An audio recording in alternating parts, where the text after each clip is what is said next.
ప్రభునామంలో అందరికీ వందనాలండి. ఈరోజు మనలో ఎంతమంది హేరోదియాలు ఉన్నారనేది చిన్న వాక్యము చర్చించుకుందామండి బైబిల్ గ్రంథం నుంచి.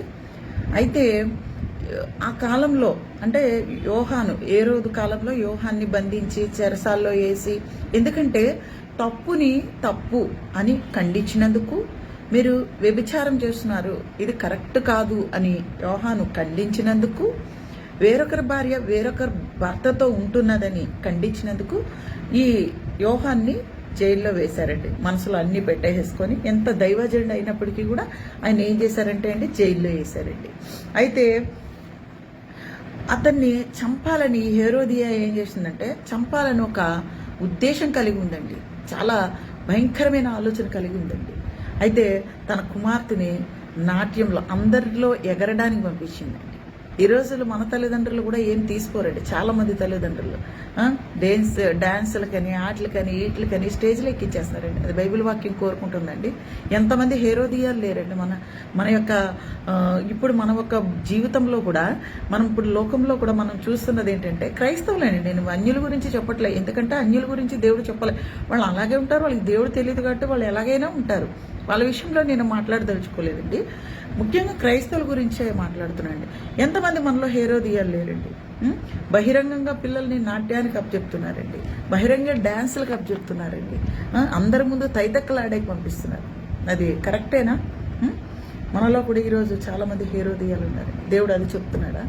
దేవుడు పిల్లల్ని ఎలా పెంచమని చెప్పాడండి.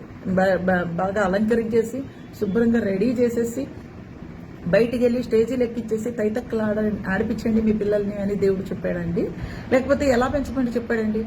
బాలుడు నడవవలసిన త్రోవని బాలుడిని నడిపించమని చెప్పాడండి. చిన్నప్పుడు ఒక వేలో నువ్వు తీసుకెళ్తే అదే వేలో, అదే ఏ విధానంలో పెంచుతావో అదే విధానానికి పిల్లలు అలవాటు పడతారండి. ఒకవేళ పెద్ద ఈ స్నేహాలు చేసినప్పటికీ కూడా, వద్దు మా అమ్మ ఇలా చెప్పలేదు కాబట్టి, మా నాన్న ఇలా చెప్పలేదు కాబట్టి, ఇది చేస్తే మా వాళ్ళు ఊరుకోలేదు కాబట్టి, నా తల్లిదండ్రులు అంగీకరించలేదు కాబట్టి నేను అప్పుడు చిన్నప్పుడు చేయలేదు ఇప్పుడు కూడా చేయనని, ఏదైతే మన త్రోవని, అది మంచిదైనా కూడా చెడ్డదైనా కూడా అండి, ఏదైతే త్రోవని మనము నడిపిస్తామో పిల్లలకి అదే త్రోవని నడుస్తారండి పిల్లలు. పెద్దయినాక దారి తొలగిపోదండి. ఇది నేను చెప్తుంది కాదండి, బైబిల్ వాక్యం చెప్తుంది. జీవం గల దేవుడు, సాక్షాత్తు జీవం గల దేవుడు రాసినటువంటి ఈ బైబిల్ గ్రంథం చెప్తుందండి.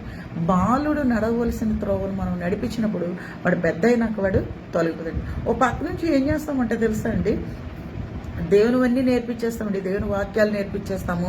దేవుని సంబంధించిన ప్రతి ఒక్కటి చాలా సిన్సియర్గా నేర్పిస్తాం. దాంట్లో వెరీ గుడ్. తర్వాత అట్ ద సేమ్ టైం ఏం చేస్తామంటే, అదే డాన్సులకి, బయట లోకంలో ఉన్నటువంటి డాన్సులకి, పాటలకి, దానికి పిల్లలకి డాన్సులు వేపిస్తామండి. అంటే మనము ఎలా పెంచుతున్నాం అంటే, పిల్లల్ని దేవునిలోనూ పెంచుతున్నాం, ఇటు సాతాన్లోను లోకంలోనూ పెంచుతున్నాం. ఏ రకమైన తల్లులుగా మనం ఉన్నామండి? మనలో ఒక హేరోదియా లేదండి? మనలో ఒక హేరోదియా లేదా? దేవుడు ఏమని చెప్తున్నాడు? హేరోదియా అన్నాడు పంపించింది ఒక నీతిమంతుడిని, ఒక ప్రవక్తని, ఒక దేవుని యొక్క సాక్షాత్తు దేవుడు పంపబడినటువంటి ఒక నీతిమంతుడిని చంపేశారండి. ఆ నాట్యం అనేది ఎంత దారి తీసిందో చూడండి. ఒక నీతిమంతుడిని చంపడానికి దారి తీసిందండి. ఈరోజు మన నాట్యాలు ఎలాంటి పరిస్థితిలో ఉన్నాయండి? నీతిమంతులుగా ఉన్న వాళ్ళు చెడగొట్టడానికి ఉన్నదా, లేకపోతే లోకంలో ఉండేవాళ్ళకి అసలు దేవుడి దగ్గర రానిపోకుండా చేస్తామా? ఈ క్రైస్తవులు అనేవాళ్ళు ఎలా ఉంటారండి? దేవుళ్ళలోని సమానంగానే ఉంటారు, మరి లోకంలోనూ సమానంగానే ఉంటారు. అటు అల్లరితో కూడిన ఆటపాటలకి న్యాయం చేస్తారండి, ఇటు దేవుని పాటలకి కూడా న్యాయం చేస్తారండి. దేవుడు ఏది తీసుకుంటాడండి? వేషధారులు అంటున్నాడండి. ఇలాంటి వాళ్ళని వేషాలు వేసేవాళ్ళు అని అంటున్నాడండి. సినిమా యాక్టర్లే కాదండి, మనం కూడా వేషాలు వేస్తున్నామండి. మన పిల్లల్ని ఎలా పెంచుతున్నామండి? దేవునిలో పెంచుతున్నామా? దేవుని భయభక్తుల్లో పెంచుతున్నామా? అట్ ద సేమ్ టైం దేవునిలోనూ మరి లోకంలో కూడా పెంచుతామా? ఎలాంటి వాళ్ళగా మనం ఉన్నాం? ఒక హేరోదియాగా ఉన్నామా, లేకపోతే దేవుని ఎంత భయభక్తులు కలిగి ఉన్నటువంటి స్త్రీల్లాగా ఉన్నామా?